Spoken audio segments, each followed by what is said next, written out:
to you today from the Southern Legend Outdoors Studio, the Be a Legend podcast, brought to you from SouthernLegendOutdoors.com. And now your hosts, Kevin Bearfield, Kerry Nelson, Ken Butler, and Mark Newell.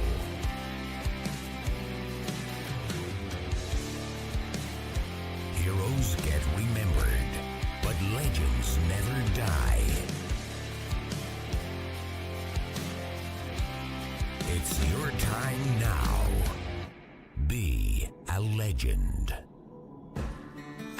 Welcome to another episode of the Be a Legend podcast, here in what has become the Southern Legend Outdoors Be a Legend podcast studio. Yes. We might as well just make it official that it's the studio here in Pontotoc. We didn't, it's the first time we've met and we didn't have dinner here tonight because Brother Kerry had a wedding rehearsal tonight. Yes. So we showed up at 8 o'clock. Brother Mark is here. Ken wasn't able to be with us because he had another engagement tonight. But I got to share this. Right now the time is 10:59 p.m. We got here at 8 o'clock. So if you're listening, you're probably thinking, what in the world is going on? I want to tell you right now, if you're out there and you're listening, you need to have friends like I have. I'm thankful for the people that God has put in my life. And so we started out here tonight, and we've been given the blessing and the opportunity to share our hearts with each other. Yes, and that's what we've been doing for the last 3 hours. Yeah. And I have to say, we didn't show up here tonight for a podcast. And God brought us together to encourage each other. Yes, sir. And that's part of what this is about. Absolutely. And that's what we want to try to share. Yes, it's about hunting. Not too long from now, it'll be about fishing. And then it'll be about hunting again. And hopefully we'll be doing this for years to come. But what we're doing here, we may not remember every podcast or everything that's said or every technique about hunting. But I promise you, nights like tonight, we won't ever forget. Yeah. And so I'm thankful to both of you guys because I've had the opportunity to sit here tonight and to listen and learn a lot about life and to see wisdom in both of you guys and what you've shared. And we're not going to go into details in the podcast, but what we want to say to you out there as listeners, and many of you are friends of ours, and I'm not just saying this as a play on words for what we've named the podcast, but that God has put some legends in my life, people that I can look to, and we can all sit here today and think about people that God has put in our life and the opportunity we've had to be able to be an impact and make an impact on others. So, guys, I want to thank you. This is going to be a short podcast tonight because we're tired. We've been here, but I'm refreshed. Sure. I'm tired, but Amen. I kind of feel like inside I could run a marathon right now. Yeah. Because I've been encouraged and I'm thankful. And God has shown me His goodness and His grace and has shown me that where He placed me is where He wants me to be, and that I'm here tonight with people that I love, guys, friendships that I cherish. And so, but I want to thank y'all for that. And Well, I appreciate Brother Mark, being a pastor and me being a pastor, and then you being a pastor's son. I appreciate being able to share our hearts, because you don't get to do that with just everybody. Sure. And you don't get to just be honest and be real. And as you was just talking, I just did just a quick number, and those that know our ministry and know our life won't take this the wrong way. Some that may not know us may think he's just making that up. But of the around 100 people that I ministered to today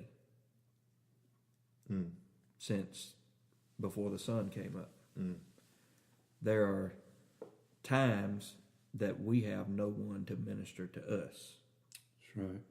And so the last 3 hours of just being able to share my heart with my closest friends, and you know, it's just you know, it's only going to help those that I minister to tomorrow. You know, it's been a help to me tonight, but it'll be a blessing to somebody tomorrow because I've been refreshed, and you know, there's times where you're like, well, I don't have time to be ministered to, but Brother Brian Bridges preaches a message, ministering to the minister. How Elisha ministered to Elijah. And sometimes the preacher, so if you're listening to this and you got a pastor that you're close enough to that you could just go and say, hey, I'm not coming to talk to you about my problems. I'm not coming to you to talk about my situations. I'm going to pick you up. We're going to go eat. I'm going to kick back and I'm going to listen. Amen. And so I appreciate you listening. Yeah. And he got in the room with two preachers. He didn't have a choice but to listen. I know it. And Kevin, we thank you. Yeah, but it just got to On rolling, behalf. and before you know it, we shared our heart. Thank you for. Yeah. Same to you, Kerry. Thank you, man. Just thank you and like Brother Kerry said, it's not even among ministers, just sometimes it's hard. And us men folk, we're stubborn sometimes. We try to keep it all in, and we feel like we don't have that outlet. And you know, and it's nice to be able to do that, to share, but also know that the feedback that you're going to get is going to be real, not necessarily what you want to hear, it's what you need to hear. That's what we've just been sharing with, what we've been doing, and what a blessing it's been. And I thank you guys. I truly do. So, absolutely. There's a very likely chance that someone would listen to this podcast and think, what in the world are they talking about? You know? And I would only say to you, I pity the man who is in that position. Sure. Because I can tell you what we're talking about. What we're talking about is what God does in people's lives. Yes. Through the change that Jesus Christ makes in our life. Absolutely. And I'm thankful for the friendships. I'm thankful that I got people that I can call on. Because I know people today that if they were in trouble, or if they were hurting, or if they didn't know what to do, they wouldn't probably have the people to surround them, to come and to listen and to help them and give them good wisdom and advice and to listen. And if you're in that situation, you know, maybe I used the wrong word a while ago in pity, but I'd say I'd want to pray for you. Sure. And hope that, number one, if you know Jesus is your Lord and Savior, you've got people out there. Yeah. There are people out there that can be that support for you. So, again, I thank you guys. I love doing this because of the relationship building that it has been for me, and to hope that we can encourage someone out there. There may be someone listening here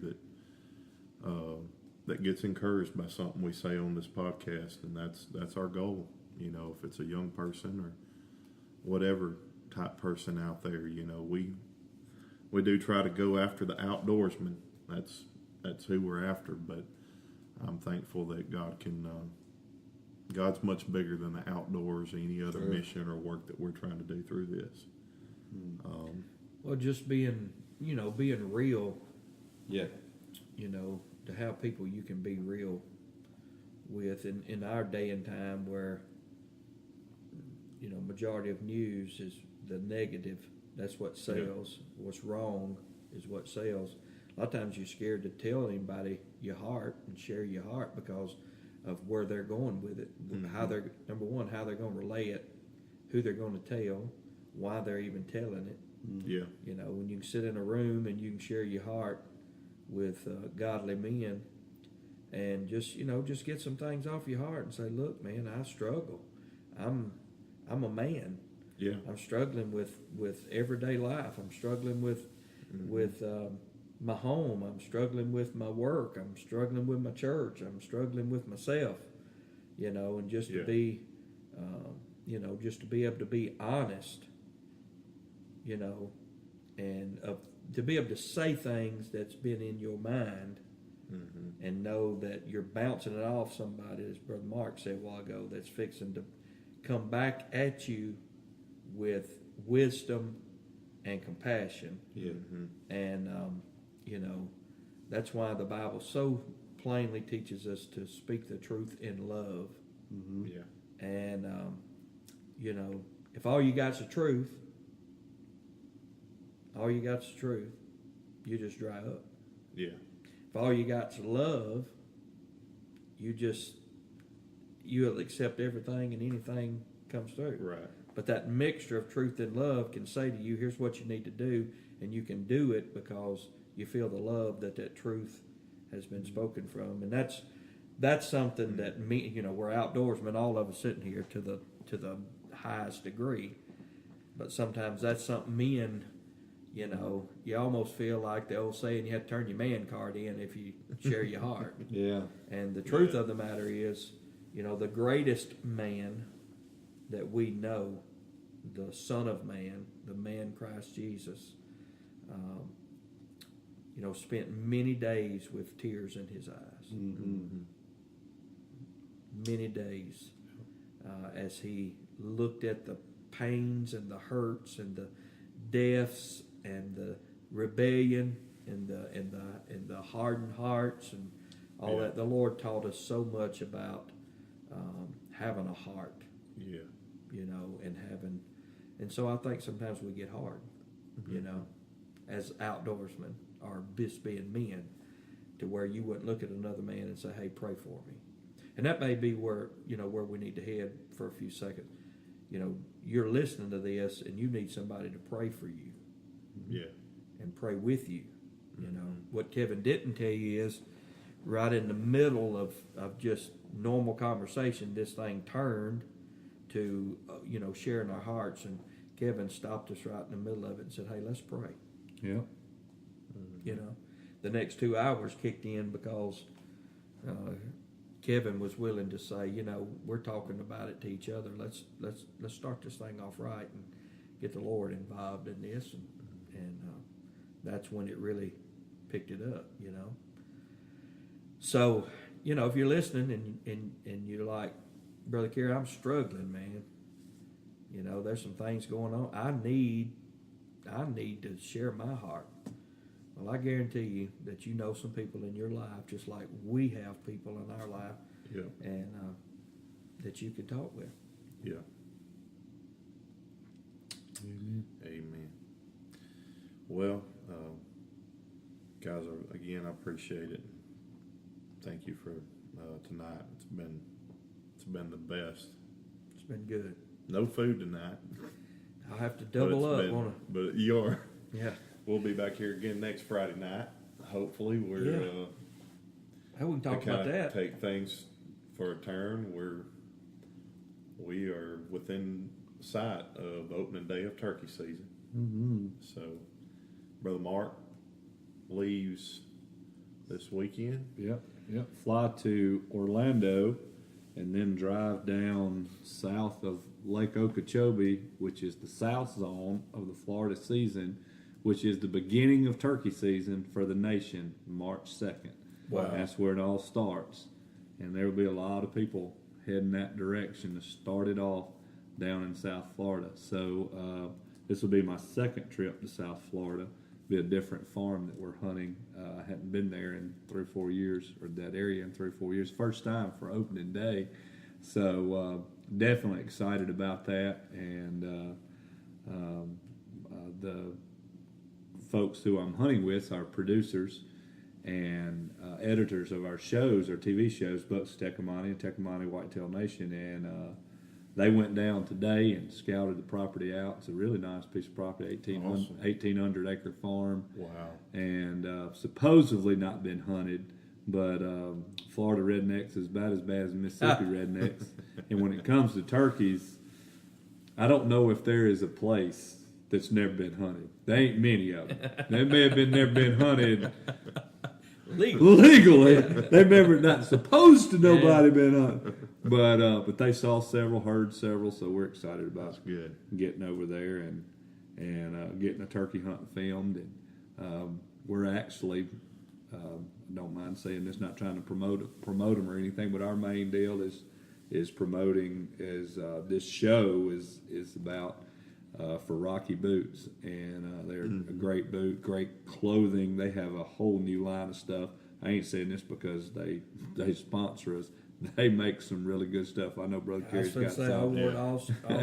They make some real. A lot of folks don't even know that Rocky makes clothing, and they make some really good. They've made boots forever, and but they have a really good set of clothing and just some good people there. I've got to know them, and that makes you work a little harder when you got good relationships and they're good people and they take care of you. So that's what we're mostly doing the show for, kicking it off there. But I'm excited, man. I'm ready to hear one gobble. I hadn't been. I haven't listened. It's been so nasty, wet. I mean, you'd have to take a boat in anywhere you want to listen to one, kind of like I did back during deer season.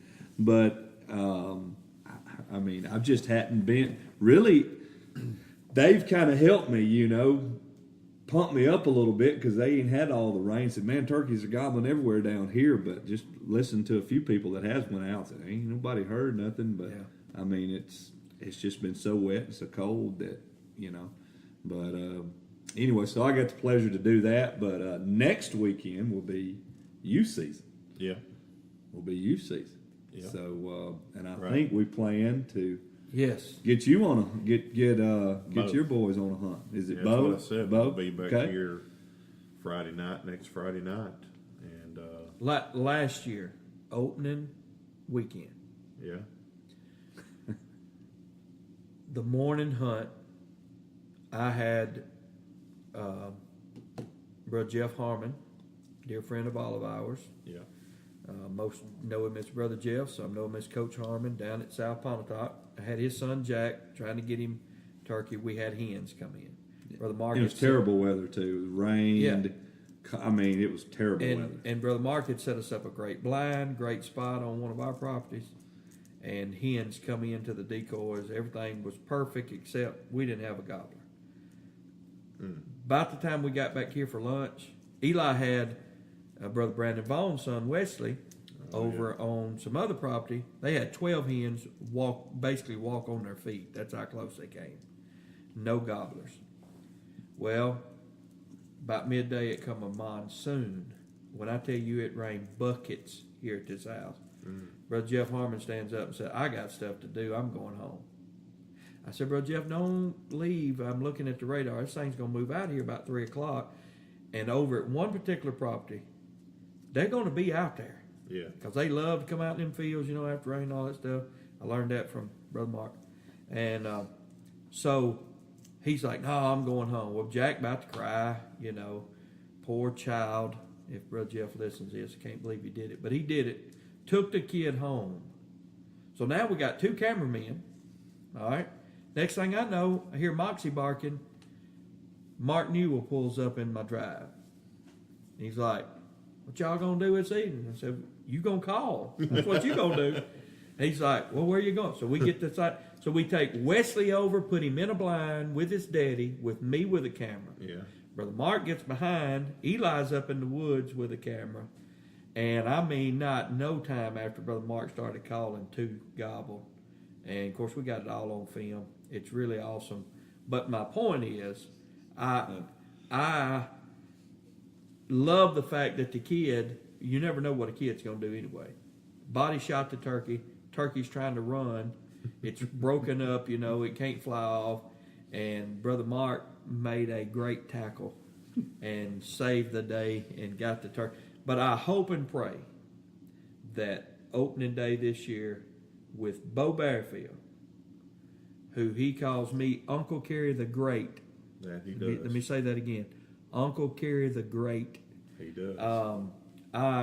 If anything remotely similar to that could happen, I would be tickled to get him killing one with Brother Mark calling with his daddy there, and so I can't wait. I mean, I'm pumped, man.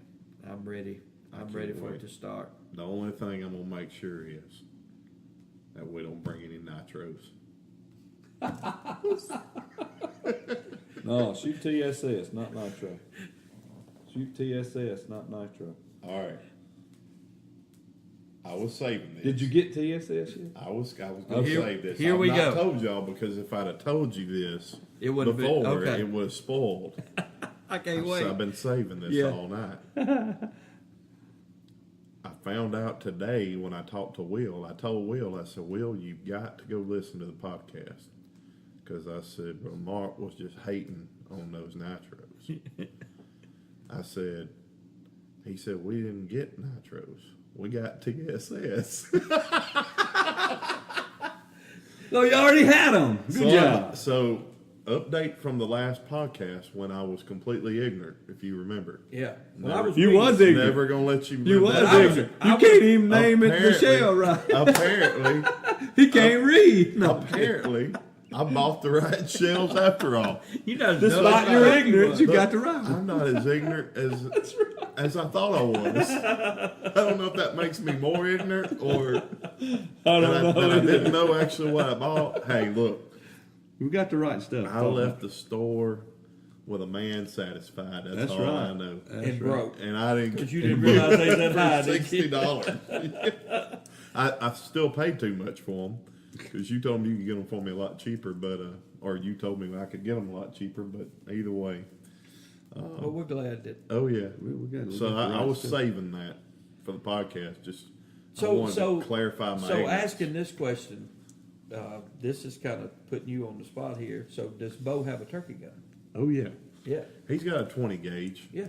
He's so small, and we've got a turkey choke for it.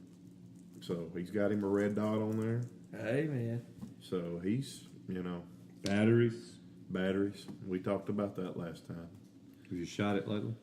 You shot it this year? But we got to get him out. Well, We gotta it's just shoot it. every chance we've had. Pour You down. guys know how ridiculous. we just ain't had a chance to get out, but we plan to do that this weekend. We're going to get out and get everything ready, and I'm going to get him some practice shooting in. Yeah.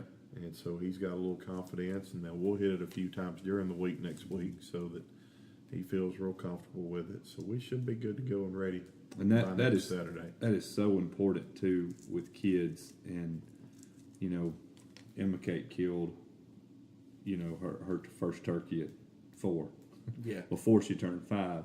But you don't realize we practiced, Yeah. and if she couldn't hit a Coke bottle at 20 yards and just blow it up, we wouldn't going to shoot. And that was our max distance. I mean, turkey was 8 steps, so she Yeah. was well within 20 Yes, yards. he was. But you got to practice. You got to know your kids' limitations, and if you don't feel like you can make the shot, well, you don't let them shoot. Well, if you don't shoot, you don't kill them. Well, that's true. That ain't no doubt. You will not kill one if you don't shoot. However, Right. you don't want to miss one, and you try to do as much as you can with kids to not have negative experiences. The Yeah. more negatives that throws in these kids, Brother Kerry and I was taking a bunch of them through the years during turkey. The more negative that they come into, the less you could turn them off, because it's already on the fringe and we've talked about this before, on the fringe anyway, of keep getting our young people involved with hunting. Sure. So, and letting them continue going. Yeah, they may go 1 or 2 times, but you want to put a continuing desire into them. So the more Right. negative. So get out there and shoot. Make sure. I know we had a kid last year that shot some different shells or did something, and the gun shot completely different. Well, they didn't take. We shot after the miss on camera at 25 steps, perfectly still. Really big turkey too. You could see the hooks in the frame. And anyway, but then afterwards we take it out. The gun was shooting 10 inches high. Wow. And at 25 steps with these new these new shells and a turkey choke, you're shooting a really tight pattern, and you could see it. It went right over. And then we shot the target. I'm like, well, it had sights. It had just normal rifle sights. Yeah. But but it was definitely shooting high. Now we adjusted, and he was good after that. I think he ended up killing one after that. But so everything you can do, you need to knock out as many negatives as there. Yeah. Get the kid comfortable. And then a lot of times when I'm letting kids shoot, especially even with a 20 gauge, I just put in like light load 8s or something like that with Emma Cake. Man, we were shooting the lightest loads that I could shoot, and that's end up what she shot anyway. Because again, we were only shooting 20 yards and in. I think it was 7.5s or like a Dove 7.5 loads what you end up shooting turkey with. But still, even with that, even with some older ones, that's what we're going to shoot. And then I'll put that other one. They never know the difference, on the turkey. But you get the earmuffs, get some good hearing protection, whatever it takes. And I'm probably saying this too much, but it is very vital. Do whatever it takes, depending on the kid's skill level, and put that kid right in your lap. If you're not in a blind or whatever, if this is their first time hunting or whatever it is, put them right in your lap. I can't tell you how many turkeys I've seen die sitting right in that because I'm right there in their ear. They're sitting by you. Okay, that helps some, but I can help them with the gun. I can grab their shoulders and turn their whole body. I'm like, when that turkey's head goes behind a tree, and then they're pointed, they're ready to go. So anything you can do to get rid of the negatives, that's what you do in turkey hunting to be successful with kids. Man, that's good stuff. We didn't script that, but that's very that's very good, especially going into our first week, and we're going to have some kids and encourage people to get out there and take your kid turkey hunting. Sure. So I'm looking forward to mine and getting Bo his opportunity for his first one with you guys. And well, here's the promise: we're going to work all year at getting him his first one. Yeah. I just hope it happens the opening day. Yeah. I mean, you wish get the monkey off our back. Yeah, for sure. Well, and he will be a great interviewer. Because he and Uncle Kerry the Great will have a good time interviewing that. Yeah, he'll love being in the spotlight. He'll do well with that.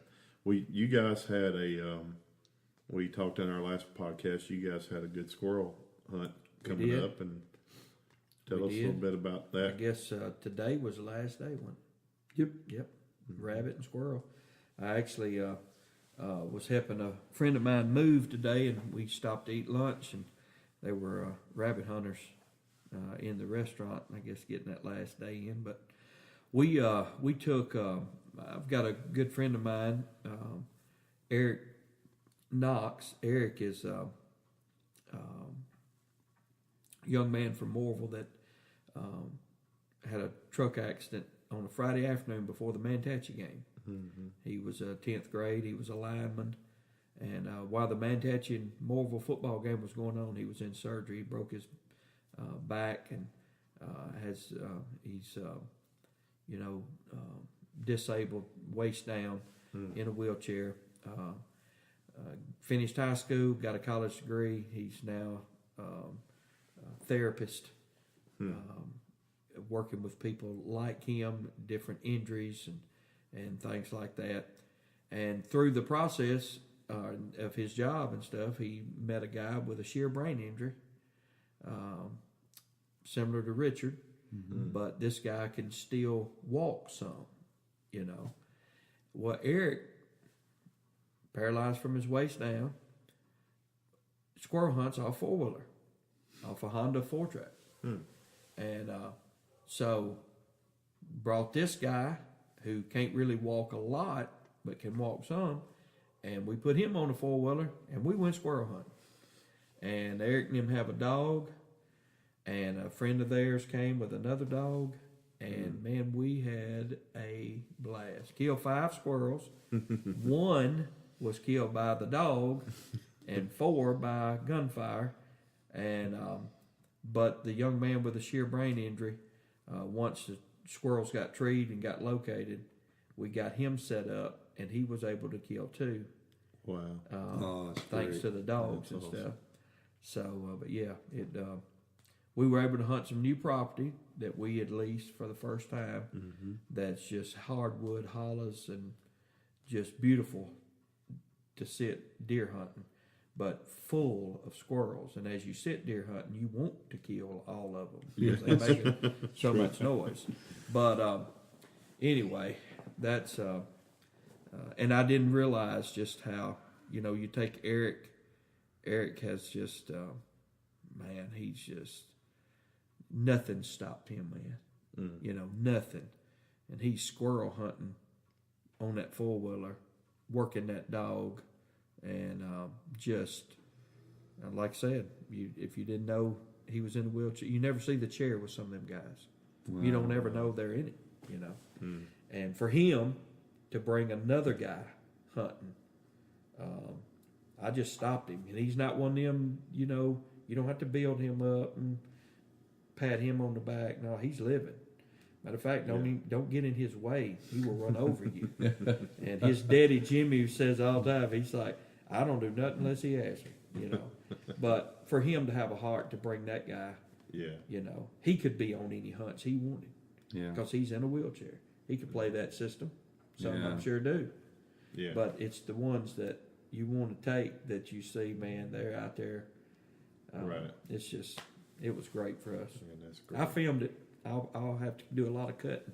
But, a lot of edits. A lot of edits on them type hunts. You ended up on the ground one time. Oh yeah, listen. So the dog is got one tree, and it decides to change trees. Well, the dog sees it going limb to limb, and is on its back legs watching it, barking. Mm-hmm. And the squirrel jumps to the other tree, of which the dog, you know, goes towards that tree, and the squirrel comes down the tree and jumps and hits the ground. And before he could get to another tree, that dog caught that squirrel and is on its way back, bringing it to Eric. And so, that's phenomenal.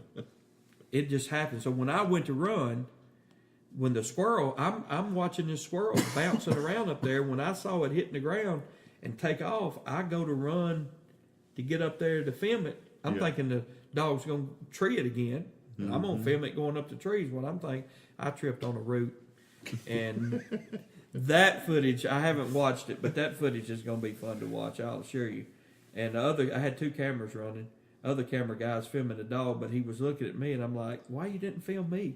You know, that'd been funnier than the dog. That'd been great for the B-roll. Yeah, so that's awesome. Yeah, B for Brother Kerry rolling. Yeah, literally. I'm glad we was on the top of the hill. Literally the B-roll. yeah, the big roll. Well, we went last weekend on a quail hunt in Collins, Mississippi with Steve Pickering, and they do a great job, and we'll probably do an upcoming podcast. I actually had Robert Meeks, who went with us, was going to try to join us for an upcoming podcast, and we'll talk a little bit about it maybe down the road, but we had a great experience with that. Killed 128 quail. And so 128. 128. It was fun. Lot of shooting. So if we shot 128, I can promise you can about triple the amount of shells. Oh, sure. From that number. So on that type hunt, do you get to keep the birds? Oh yeah. He dresses them for us right there. We put them on the ice. And they I've already eaten some of them. That's why I'm trying to get to. Where are these? Yeah, so that is a good. So we will bring some down here. Man, wouldn't and that be fry us up some quail one night. Some good stuff. Now I'd rather eat quail as I had any kind of meat out there. That's just me. I grew up eating quail because, as we talked in our last podcast, that was passion of my dad's, and you know when we didn't deer hunt, I mean. Before really there was deer hunting, we quail hunted. Right. So I grew up eating that meat. And we ate them. Remember when Richard killed a 9-point? Mm-hmm. When y'all got there, we had did pheasant and quail and Michelle fried the quail. I did the pheasant and stuff in a deep fryer. We dropped the pheasant. I love But pheasant she fried the quail old fashioned way, just like fried chicken, man. Yeah. And they good. they were good. Yeah. Real That's why you eat quail. I'm not eating them grilled. Yeah. Don't Fry 'em up, don't huh? wait. You fry quail. Yeah. Yeah. There's not but one way to eat quail, and it's fried. Yeah. You know. So we're not going to eat none of my quail grilled. I can Okay. tell you that. Hey, So we're going to fry you mine. bring them here and we'll drop them in the grease, brother. I'm telling you. Well, Mark, you've been traveling a good bit. I have. Yeah, we, the other one of our arms of the work that I do is with Tecumseh Properties, where it's completely different on a lot of things, and one will actually look for. It is somewhat real estate, but there's a lot of other things involved with it. I mean, from trying to find properties to buy for people, literally helping somebody buy what they're looking for, and then helping them set it up, taking the extra step to help them set it up. So it's just not selling them something. Right. It's really helping them, take it to the levels that the properties that we currently have that you see us hunting on shows and stuff. And then too, we buy investment type properties, and we set them up. We have a long list of things that the property has to have, and we grade each one of those things, from the facilities to the road systems to the management plan to the food plots that you can plant and other things as well. The potential of the property to grow, big deer. There's a lot of little numbers there, and each one of them gets a grade, and if it makes a certain grade, we classify that as a Tecumseh signature property. It's a lot of stuff that goes into that. Sure. And so this one particular property here lately, we bought a 2,400 acre plantation in Southwest Georgia. Phenomenal piece. It's in the plantation belt, but and there's a lot of quail down there, a lot of native quail. Right. They manage quail really hard. This place is more for deer, and that's what we were looking for. Yeah. I mean, there's still quail there just because of where it sits. But the way the habitat is, the way the trees have been cut through the years, it is more set up as a deer property. And we're still going to, on some of the pine uplands, try to manage some of the little parts of it for quail, just to have just to continue to work their way through.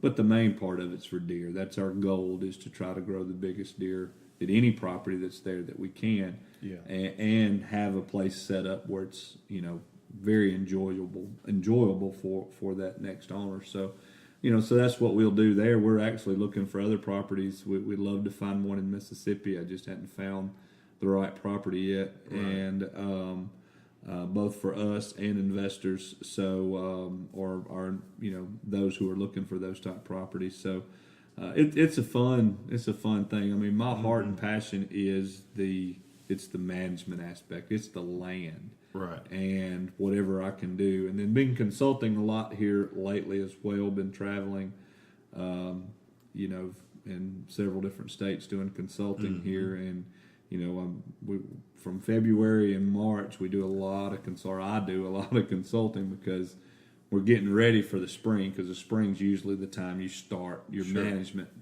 practices.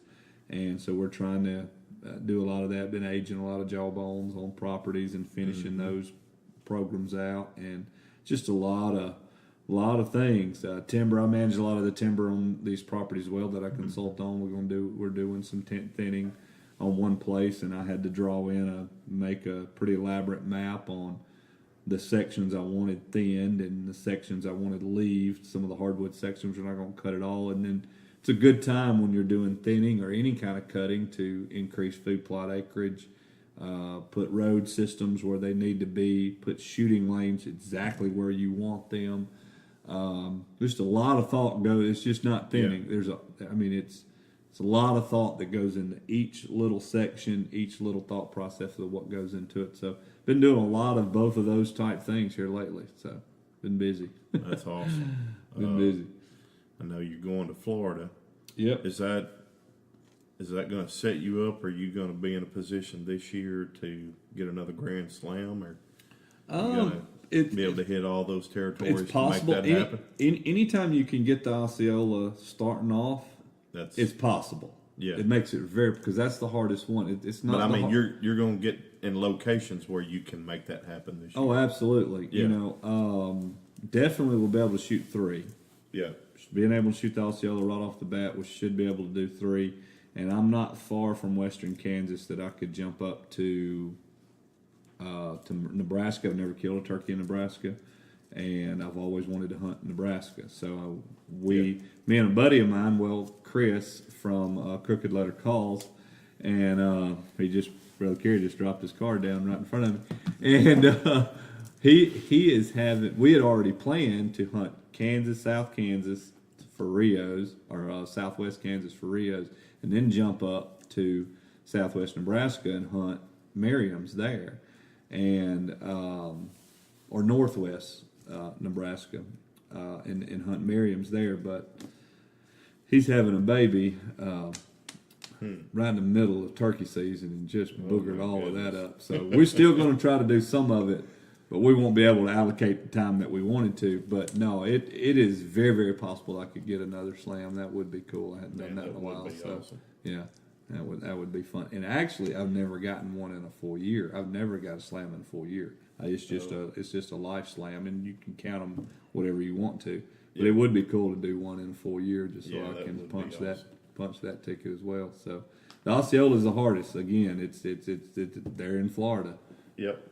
You know, from essentially Orlando south. Mm-hmm. That's where they're at. And you know, unless you know somebody, the public land's very difficult to hunt. You can hunt it. There's some places there that listen to some stories about where, in some of that swamp country, where some guys basically got up with some natives that knew the swamp and basically just paid them $50 or $100 just to get us into where the turkeys are. Wow. And they carried them in there and they killed a bunch of turkeys, actually camped out in there. So that was last year. It was a pretty cool story. But that's awesome. But you know, there's just so many more opportunities to kill the others. So yeah, be cool. Speaking of Crooked Letter, those calls, and you're a whole lot better turkey hunter now, and know a lot of the stuff out on the market. Got to be the easiest, softest, best sounding turkey mouth calls I've ever heard. Yeah. Good. And here's how you know that they're good. Everybody that hears you call with them will know what you got in your mouth. And that's what's happened to Eli. No telling how many those calls people's heard Eli blowing them. They're like, what is that? And he tells them, a preacher friend of ours just called and ordered him a batch of them. And we just got our order in for this year. So I know Chris ain't on this show, but sometime we might need to get Chris to come up or get him on there, man. Great guy. Yeah. And him and Mark's been friends for years, and Mark introduced me to him. I knew him back when he was a single man. And we actually filmed their wedding. Yep. And but these calls, man, I'm telling you, that white V-cut, money. that dude is, like, I'm excited, and I don't even do much calling. I'm usually behind the camera. I done got excited. Chris is like me. He loves a deer hunt, but lives a turkey hunt. I mean, that's just the way it is. I mean, I tell people all the time, I make a living with deer, but I live the turkey hunt. You know, that's just the way it is. And Chris takes every one of them that he makes. He takes extra pains to make sure everything's right, because he knows that call is going to go to somebody that's got the same passion he does. And I mean, that's why. And he's not doing. Look, I mean, Chris has got a great job or whatever. He's doing this because this is his passion. He loves to do it. Does he make some money out of it? Sure, he does. But it ain't a whole lot. He does it because he just simply loves it. That's just and Chris. $5 a call. Yeah, that's what I'm saying. These are These are super, super high quality calls. Look, we took, and Chris even took more than I did, but took more time in it than I did. But we took time and made calls, and we know the tensions that need to go there. Yeah. The tape, it's got to be the soft pliable tape. It can't be anything else. So, but the tensions, both the back tensions and the side tensions, are very important in call makers, and your true serious callers will know all of these phrases. But I'm very, very picky. I'm very picky on the calls, and I've gotten very picky through the years, and we've found a couple, and he makes several different ones, but there's two in particular and that's the ones that we use an awful lot of, and he does a fantastic job. We got all of those wrote down exactly where they need to be. He mics every single one of them. Nothing's high production in. It takes him a while to get these made, but when you get one, it's ready to rock. I mean, It is ready to rock. The only bad thing about a lot of your big, manufactured calls, you just don't know what you get sometimes. I mean, you may buy 5 of them and one's good, and that's what I used to do. I buy 5 of them and hopefully I get one that's going to be good. You don't have to worry about that with his. It's ready to go. So, yeah. Well, I just gave Kevin, I'm eating a yogurt, by the way. I mean, it's midnight. Yeah. I mean, most people have done 8 4 more times. Yeah, and was been asleep forever. That white call, I haven't blew the black or the yellow. Eli loves them all, but that white one, I'm telling you, bro, it's easy, and probably the best feeling mouth call in my mouth. Yeah, it's the real salt tape, and it's the very, very thin prophylactic stuff, and the reeds that are there, they're just so easy to blow. The white one and this yellow one, which is essentially this one, those are my favorite. The other one's a bat wing, and it's a good sound as well. It just depends on what you like. But it doesn't matter the cut. Everybody's got their, we call it the cut, or the style. This is kind of a hybrid cut here, and the other is your one Brother Kerry's talking about. It's just a standard inverted V. But regardless what it is, the quality of every one of them, depending on whatever you like, whatever your mouth can sound good, you don't have to worry about it. It's just there. And I know there's a lot of good calls that are out there, but I know what these are going to be. I'll have to practice those on the way home. Hey, they're yours, man. And they're ready to rock when you stick them. I mean, there's some calls you have to work it in. There ain't no such, man, that's nonsense, man. I want to be able to take a call, and I just found mine today. In fact, I was digging. I'm like, I gotta have these here in a couple of days. So I just found mine, and he's making me some more. He's gonna send me some more, but great calls, crooked letter calls. Look, check him out on Facebook, check him out on Instagram. Great guy. I mean, him and his wife, they're just as salt of the earth folks. So he's got a little boy, and I noticed pictures of him on Facebook this week of putting trail cameras out looking for turkeys, and me and my son did some of that today. So those two boys are his boy's exactly a year younger than Joshua. So ain't no telling what they're going to get into in the next few years. Hey, let me alert our listeners. Go ahead and kill your turkey now. There'll be a turkey shortage. This father-son combo gets together. It's going to be fun. And make sure, I know we kind of chatted among each other, but you can download the app now for the Mississippi Hunters, the MDWFP app, to report your turkey harvest this year. Cool. So be sure you get caught up. We've covered the rules before. We're not going to go through all that again, but make sure you get caught up on that and understand what the new rules this year. So looking forward to turkey season. It'll be here before we know it. A little update I was going to mention too came out this past week. We had 2 more CWD cases. That I did not know. Yes. Where at? So Panola County now and Tallahatchie County. Wow.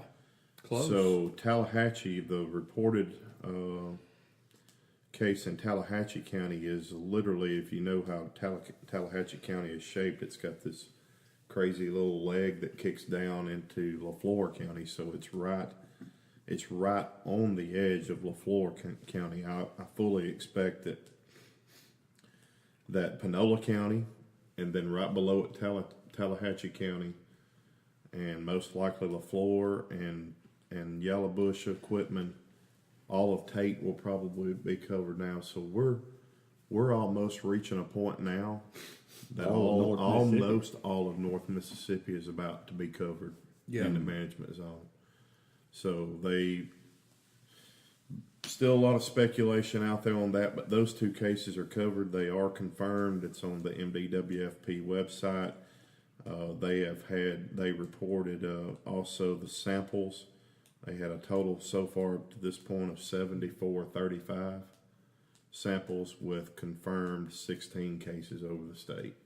And it's spreading out. So now we're going to see this widespread probably throughout the state the longer we go into this. But I know we're not in deer season, but we've talked quite a bit about that this year, and just to update those out there that I'm glad you did. I didn't know that. We're not aware. I had not heard. Yeah. So that's what a real host does for his podcast. Because he makes the co-host look really well with information once we leave. I happened to see it actually on my social media feed. Follow MDWFP on Facebook, and they reported that's where I saw it. But Yeah, so that's essentially 1 case per 500 samples. yeah, Yep. Gotcha. so it'll be interesting to see the approach. Obviously, they're not going to adjust the management zone right now because we're out of season. Most likely, they're going to look at more of a comprehensive approach going into next year. Yeah. So Interesting. anyway, Yeah. well, guys, it's been a good podcast. We this weekend we'll be going to Lawrenceburg. Dad, You going with your daddy? Yep, going with Dad. We got about 10 men from church coming. Okay, good. Yeah, Josh Ramsey and his boy, Yeah, and several of our men. We go last year. I preached it. yeah. Walked out of the pulpit, shook hands, got in the vehicle, drove 12 hours to Jody Harrison's. Wow. So this year, y'all can have the wild game supper. I'm not doing that. And this is the Wildlife Game Supper at One of the best. Lawrenceburg, Tennessee, at Gum Springs. Baptist Chad Church. Clanton. Brother They're Chad. the ones that we did the podcast, raised the pheasant and the Yep. fallow deer. Yep. But unbelievable. You'll have everything from pheasant, alligator, wild hog.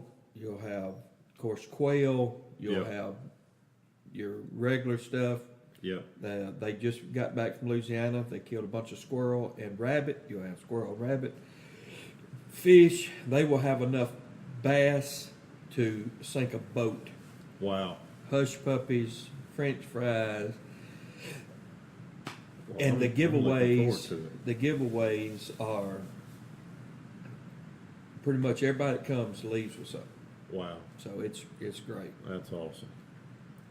So Well, guys, again, appreciate it. I know it's been a long night, but it's been a good night. hey, it's been a good one. And look forward to next weekend, and Thank we'll have y'all. another podcast for the opening of youth season.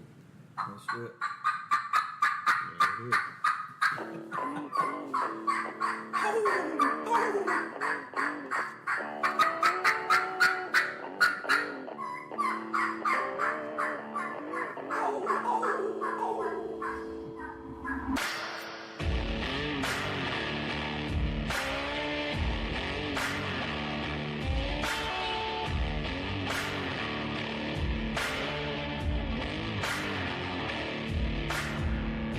Heroes get remembered, but legends never die.